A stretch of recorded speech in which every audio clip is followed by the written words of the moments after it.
Advancements in technology, shifting markets, and the gig economy are changing the nature of work. With this in mind, Harvard Business School Executive Education is launching a new program on managing the future of work. Based on the latest research into the forces reshaping workforce demographics, this program is designed to help employers remain competitive by thinking strategically about today's evolving business landscape. Learn more by clicking the banner or visiting hbs.me/future. That's hbs.me/future. Welcome. I am Dr. Renee Sunday. I am known as the Platform Builder, and you are listening live to Good Deeds Radio. You may be listening live. You may be checking us out on iTunes. Download, right? Or you might be on iTunes, our website, or the other many platforms that we're on. We're just so super excited that you joined us this morning, afternoon, no matter where you are. First of all, we want to pause. We want to pause and say thank you for downloading, for listening here live, to listening to our replay, just to support. We've been celebrating around here.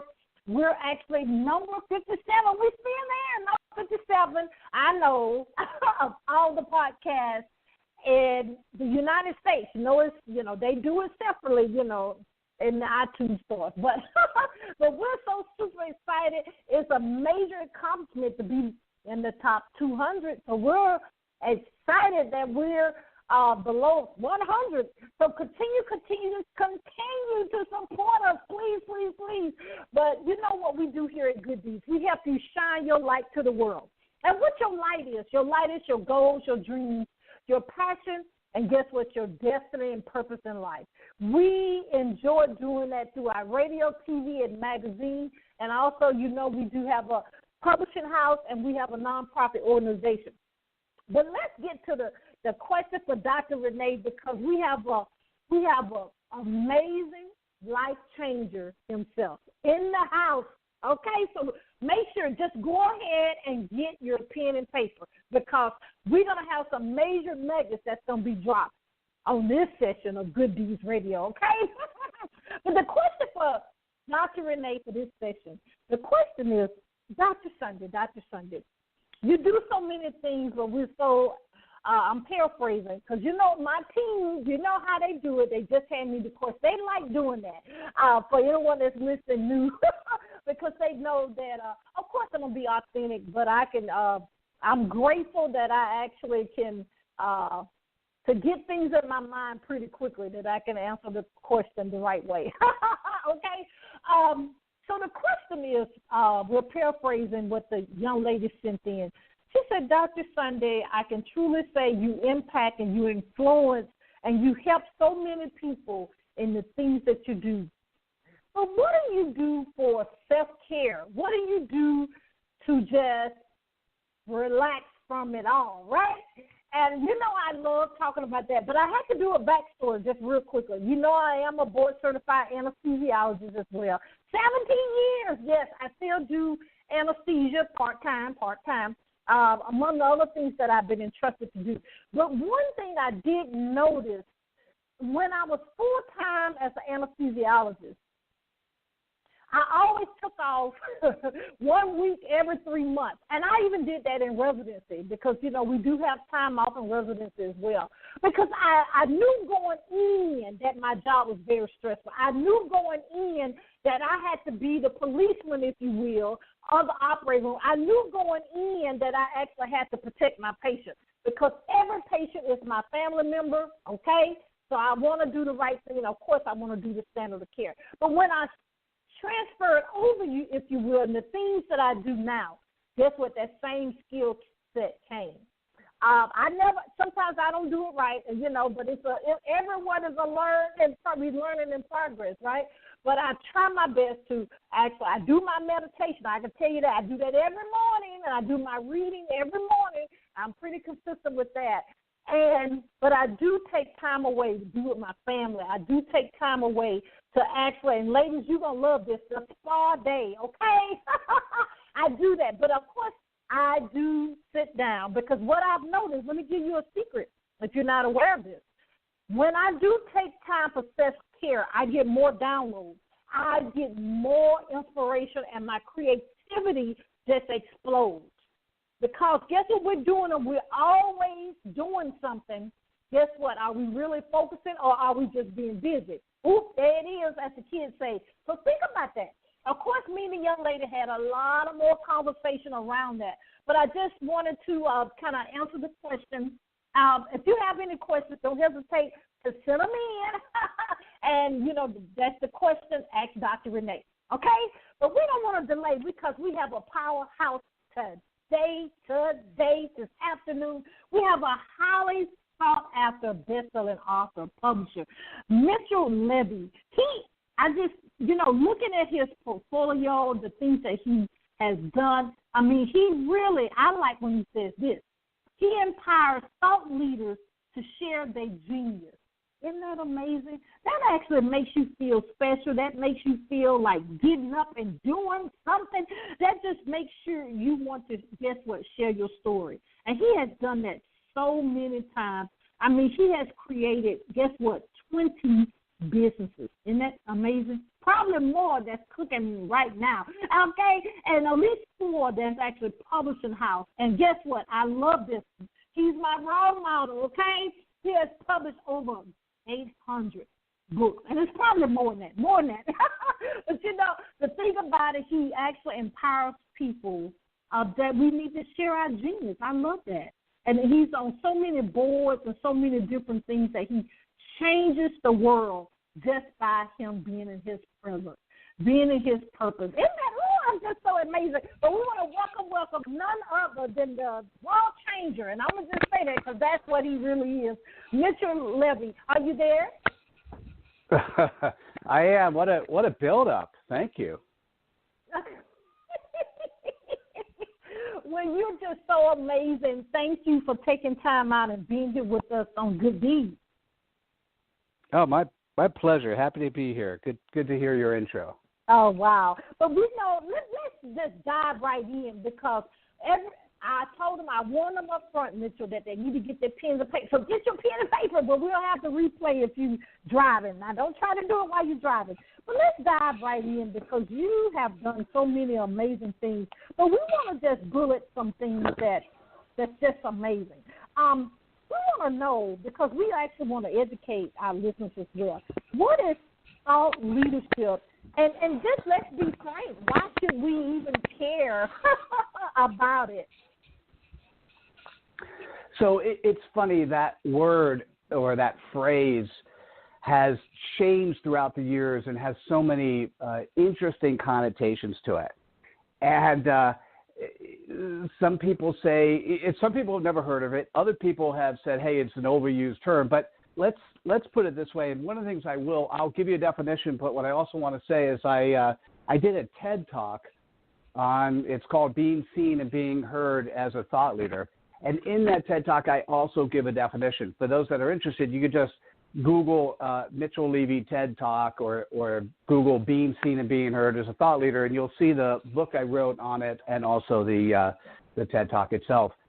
And thought leadership is really something that's very fascinating. In the old days, in the industrial age, so 20-plus years ago, obviously the industrial age was way before then, but at least 20 years ago, what thought leadership was, we were given our thought leaders by the broadcast media, by the recording studios, by the publishing houses. We were told who we were going to listen to, who we were going to see on the big screen, and who we were going to read. And what happened is those thought leaders were people, icons or iconic figures, who basically, they would say jump, and their flock, and I mean that word flock, would say how high. Well, post the utilization of the internet via the World Wide Web and all the other tools we have available to us now, everyone has a microphone or a camera, and everyone has the ability to sort of share their genius. We are no longer told who our thought leaders are. So thought leadership is now the person you go to, that recognized expert that you believe can give you answers to a particular issue, a particular problem. And so how I define thought leadership is a 2x2 matrix, so audience by content. And so if you let me spend a couple minutes, I'll just tell you about that. If somebody has no audience and no content, by definition, they're unknown.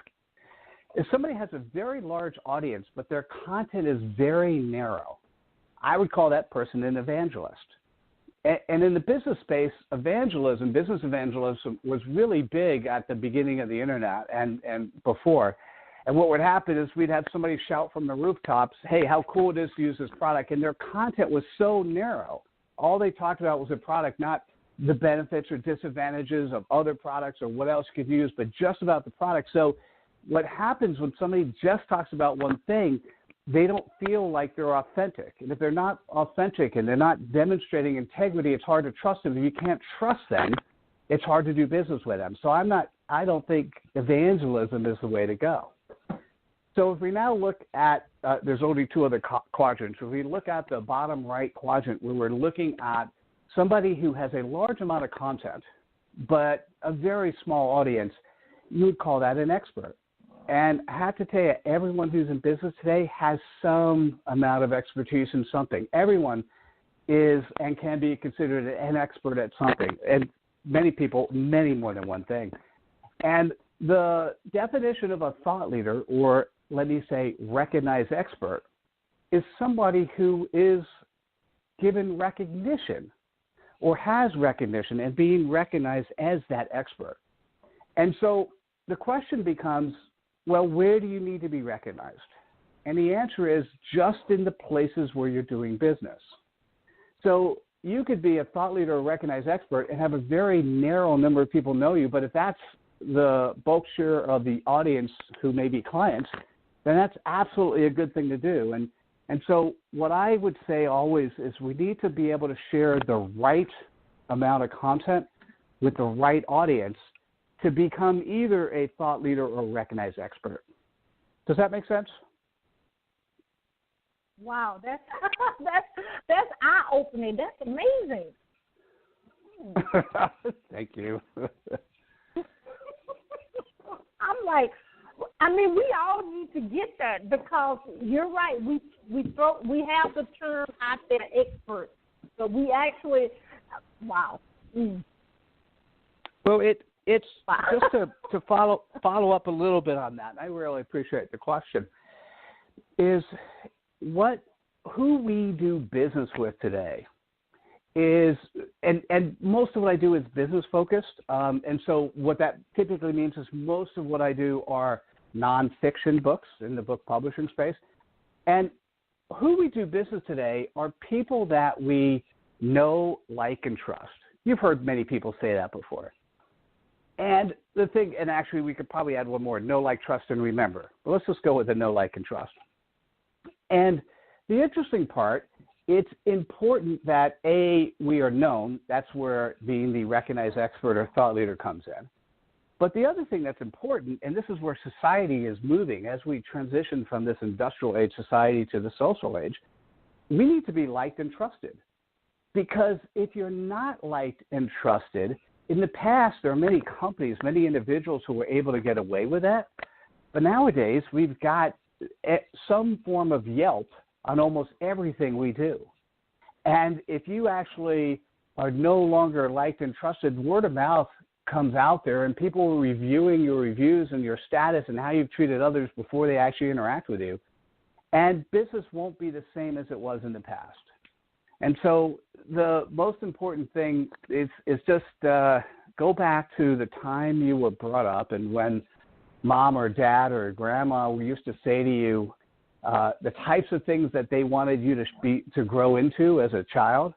And that's kind of where the world is moving today, and that is to be able to do business in such a way that the right people know you and that you do such a good job that people like and trust you.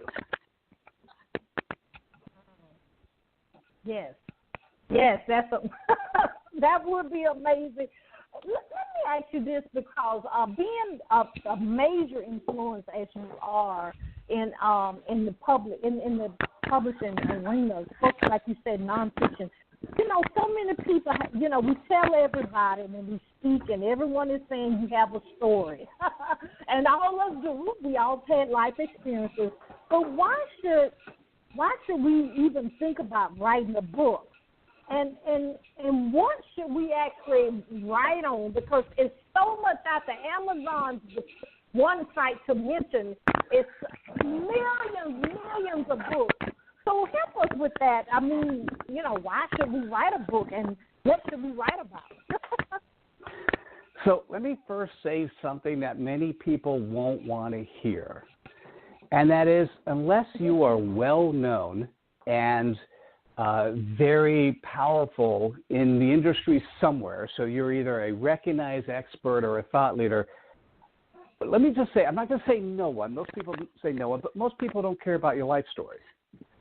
In the past, we used to have a handful of life stories sort of brought up through the ranks, and they turned into movies, and those are interesting. But that's not where I spend my energy.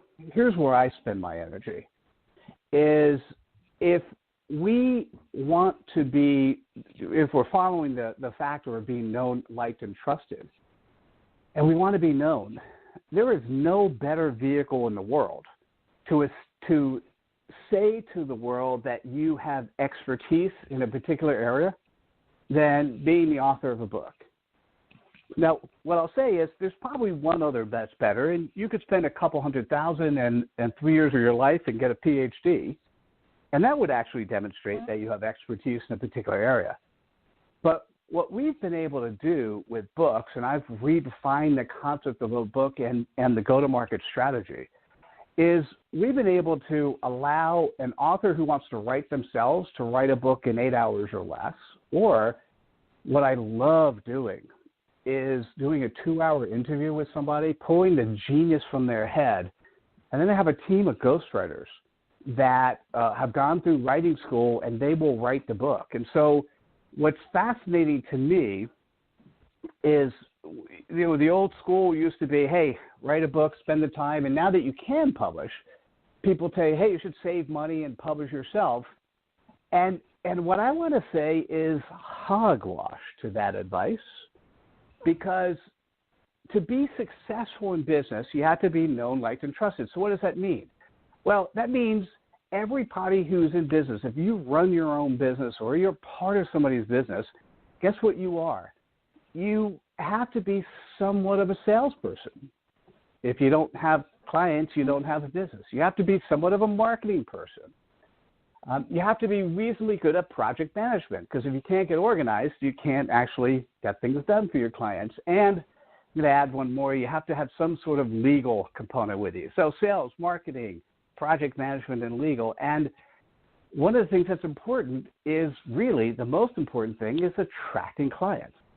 So let's give you an example. And I haven't published 800 books, what I could say to you is, if somebody's going to write a 120-page book, and that's my favorite size, it's about 22 to 25,000 words if it's fully a full book with lots of content in it. I like that size because I love the spine size. It's big enough that it doesn't look chintzy and small, and it's small enough that it looks readable. If somebody's going to write a 120-page book, on average, it'll take about 120 hours. If somebody's going to publish a book themselves, we've estimated that we save the author 200 hours in the publishing process. So that's 320 hours. So imagine you spending 320 hours, and then you have to spend a ton of money on cover design, copy edit, content edit, layout, distribution. There's still, even if you self-publish, you still have to do all that stuff yourself. So what we do is we'll do that 2-hour interview. We'll have our team write the book, and then you'll probably spend another 3 hours reviewing the content and making sure it looks good. And one of the things we do at our high-end package, we also deliver Amazon Bestselling status. So imagine you spending about 5 hours of your time becoming an Amazon Bestselling author, having a book that's in paperback, hardcover, Kindle, PDF, and we also have a platform called ahathat. And you've done that in 5 hours. So here's, from a business sense, let me give you a feeling. So imagine you spend 320 hours writing a book. Your book is done, and you hope people come to you. By the way, in today's world, and I agree with you, with all the books that are out there on Amazon, people just don't seek out content and look for your book. So now, instead of doing that, imagine spending 5 hours having paperback and hardcover books, and we print color on the inside, so we make our books look powerful. So imagine spending 5 hours, and now you spend the other 315 hours with your Amazon best-selling book selling or marketing yourself and getting your brand out in the marketplace. Think about what type of business you would have if you spent your time and energy sharing the fact that you're an expert, trying to turn yourself from an expert to a recognized expert and generating business. Think about what that would do for your business and your life versus taking the advice of spending 320 hours writing and publishing your book. Pretty powerful if you think about it.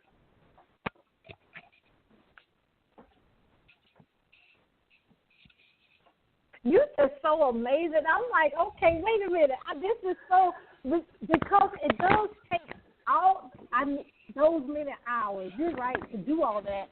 And you have crafted, oh my God, it's amazing how you have gotten it down to slim. 8 hours or less. I love that because, you know, we have to use technology. I mean, technology is amazing, and I'm so glad that you have a system that you have crafted, and actually you're amazing with it as well, that we can actually get our stories out, get our concepts out, that we can actually be that best-selling author if that's what we want. And then I'll be honest, I can say that being a best-selling author and just being an author in general has opened up so many doors in regards of speaking and different programs and stuff like that. So, wow, I'm just still saying wow of 100. You know, it's so interesting because most of my books have been around that 125. So I guess it was divine that we actually met because I was somewhat trying to do that myself. But Mitchell, let me ask you, help us with this. With your business, do you take people, all type of people, or is it a certain type of business? You know, can they be speakers, coaches, you know, service practice, or what type of people, clients would you prefer?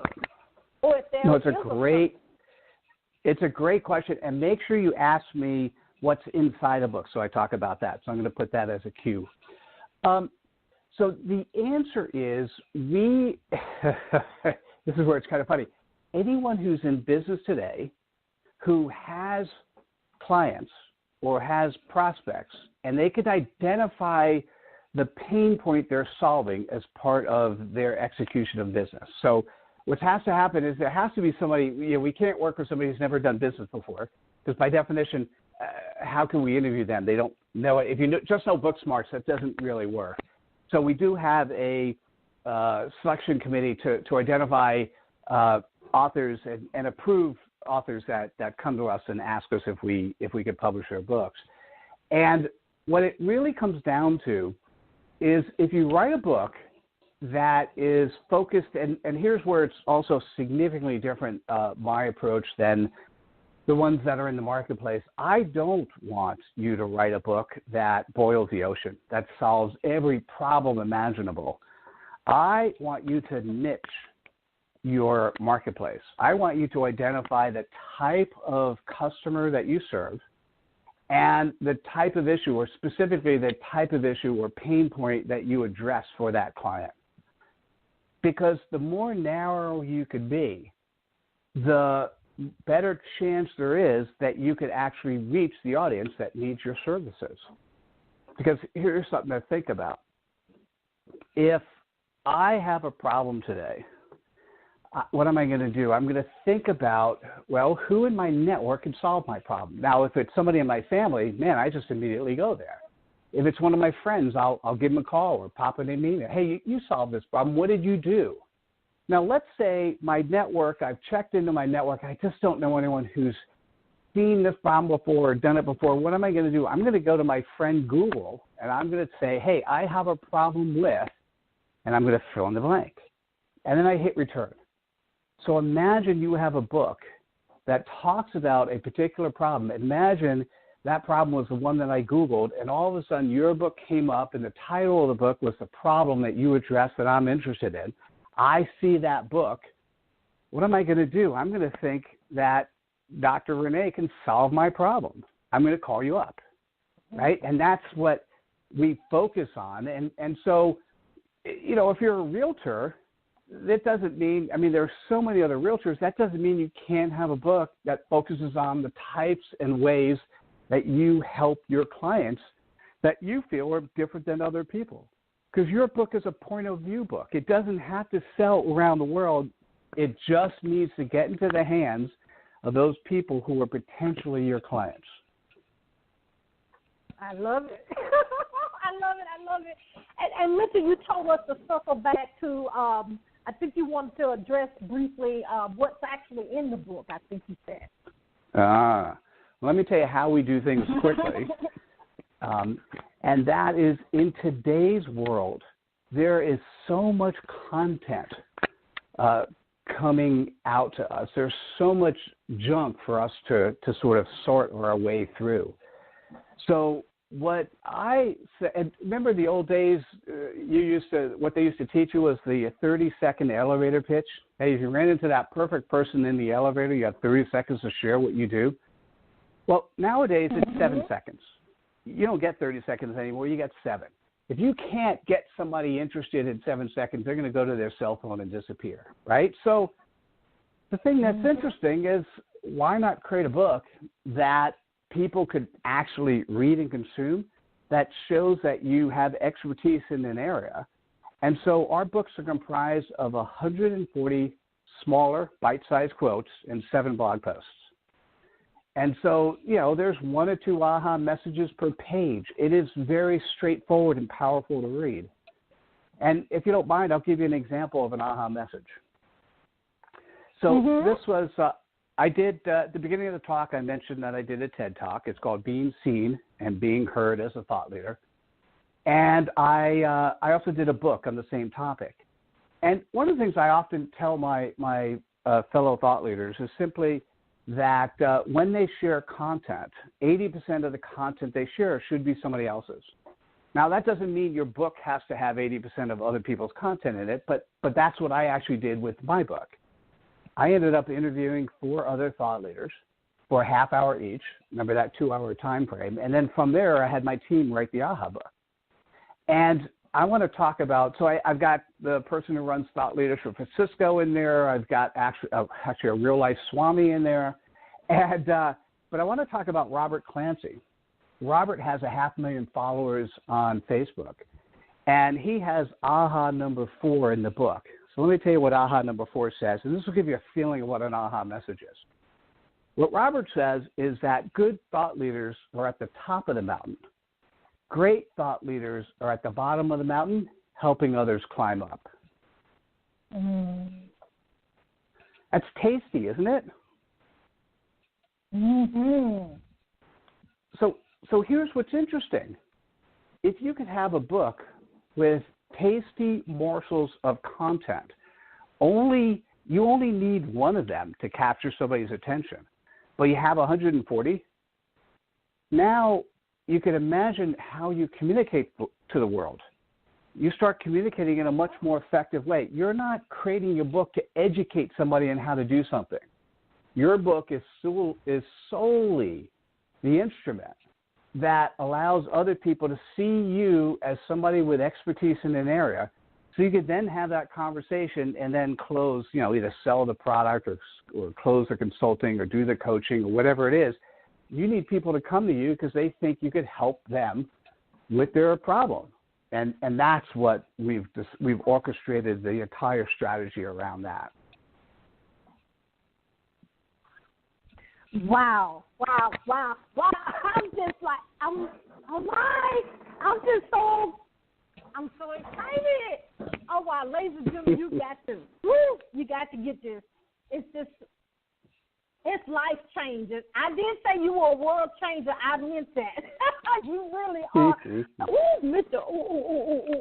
Now, I hate that time is going by so quickly. Please address anything else that we haven't. I know it's so much. You really do a lot to transform, people's lives that you come in contact with. Anything else that we need to address at this point? We have to get you back, I know. but just tell us how we can support you on social media as well, and how we can actually get your products and services and your books and all those things. Oh, I appreciate that. As a matter of fact, I do have a couple of things that are interesting. So first of all, website is ahathat.com. So ahathat.com. And what I suggest is please feel free to go there, because that site is free to use and free to share. So we've got 800,000 users who are using that site today, and they're finding content because we have 44,000 AHA messages which are free to use, free to share, and that's just at ahathat.com. If you want to learn about the writing process, we have a 3-step writing process, and you can see that at ahathat.com/author. And it's also, if you decide you wanted us to ghostwrite a book for you, feel free to click on a link there, and it'll bring you to more information. If people are interested in connecting to me, you can just Google Mitchell Levy, Mitchell, last name Levy, and I'll take up probably 5 of the 10 top slots. The social media companies pay hundreds of millions of dollars to make sure your name come up with their slots. And what I'd like to suggest is you connect to me in the platform you like to use. So if that's LinkedIn, Twitter, Facebook, Google+, Instagram, feel free to connect to me on whatever platform is appropriate and ask me whatever question you need to. And then one of the things I thought I'd mention, since you volunteered a little bit of help, is I actually, one of the things we do with our gold package is, as I mentioned, we deliver the Amazon bestseller status. So I created a group on Facebook, and the group is called Amazon Bestseller Campaign. Actually, the URL is super long. It's facebook.com/group/bestseller campaign. And the intent of that group is, if you are interested in just consuming books, typically the books that are posted there, they'll be posted when the book is in Kindle format and posted at either 0 or 99 cents. So you want to pick up good Kindle books for lower prices, because that would be when the author's doing their Amazon campaign. And the other thing I'd recommend, and this is for anyone in the world, so whether you publish your own books or what have you, it's specifically for business and self-help books. And that is, when you're running your Amazon campaign, use that group and post it. And then you've got people that are on the list that would be happy to download your book or purchase your book for the price of 0 at the time you're running campaign. And so that was the intent, was just to put a tool on the marketplace that made it easier for people to hit the Amazon best-selling status. So that's Amazon bestseller campaign. That's in the groups category of Facebook. Wow, I love it. I love it. I love it. I love it. Ooh, Mitchell, well, first of all, we want to thank you so much for being in your purpose.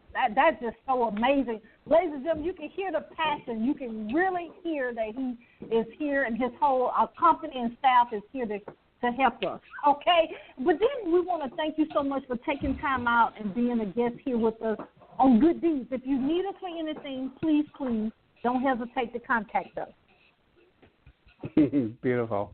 Well, we all need good deeds. If we all did more good deeds, life would be a whole lot better for all of us. That's right. That's right. But thank you.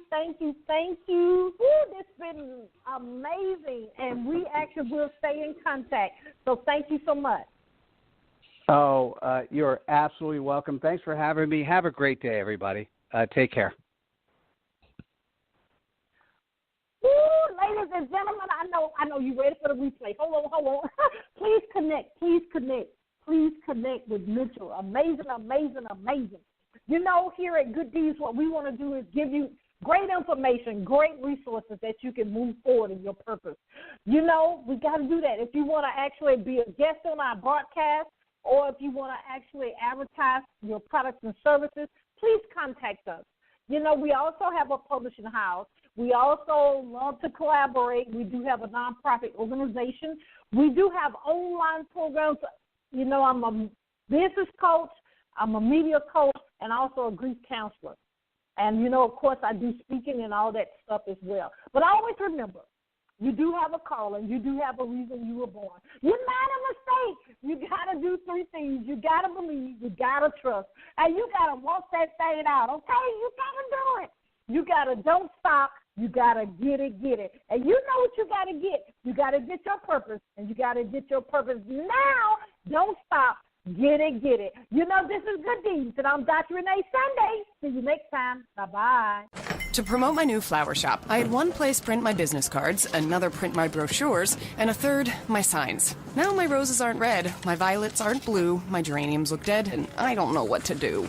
Staples can help your business stand out with signs, banners, and brochures that are a true reflection of your company. And now at Staples, spend $50 or more on print and marketing services and get $5 off your next in-store purchase. Now my business is blossoming, and I'm spending less green. Exclusions apply. In-store only. Ends 6/23/18.